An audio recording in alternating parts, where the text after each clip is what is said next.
এক নম্বরে তুই যখন ভয় এবং দুশ্চিন্তার মধ্যে থাকবো তখন এই দোয়া পাঠ করব।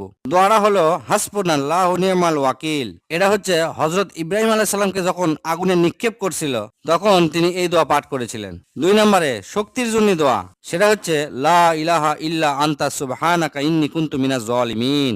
যখন তুই বিপদের মধ্যে পড়ে যাবো, যে কোনো বিপদ, তখনই দেখবো এই অন্ধকার থেকে তোকে আলোর পথে আল্লাহ পাক তোকে নিয়ে আসবি। তিন নম্বরে হচ্ছে জ্ঞান বৃদ্ধির জন্য দোয়া, রব্বি জিদনি ইলমা। চার নম্বরে যে কোনো কিছু পাওয়ার জন্য দোয়া, রব্বি ইন্নী লিমা আনজালতা ইলাইয়া মিন খাইরিল ফাকির। এটা হচ্ছে হযরত মূসা আলাইহিস সালামের দোয়া, যখন তিনি একা এবং বিপদের মধ্যে থাকতেন তখন এই দোয়া পাঠ করতেন। পাঁচ নম্বরে বরকত এবং রিজিকের জন্য দোয়া, আল্লাহুম্মা বারিক লানা। লাস্ট 6 নম্বর হচ্ছে মনের কষ্ট দূর করার দোয়া, আল্লাহুম্মা ইন্নী আউযু বিকা মিনাল হাম্মি ওয়াল হাসান। এই দোয়াটা আমাকে প্রিয় নবী হযরত মুহাম্মদ সাল্লাল্লাহু আলাইহি সাল্লামের দোয়া। হযরত মুহাম্মদ সাল্লাল্লাহু আলাইহি সাল্লাম যখন কঠিন সময় ছিলেন তখন এই দোয়া পাঠ করতেন। এই দোয়া মনে প্রশান্তি এনে দেয়। এই গুরুত্বপূর্ণ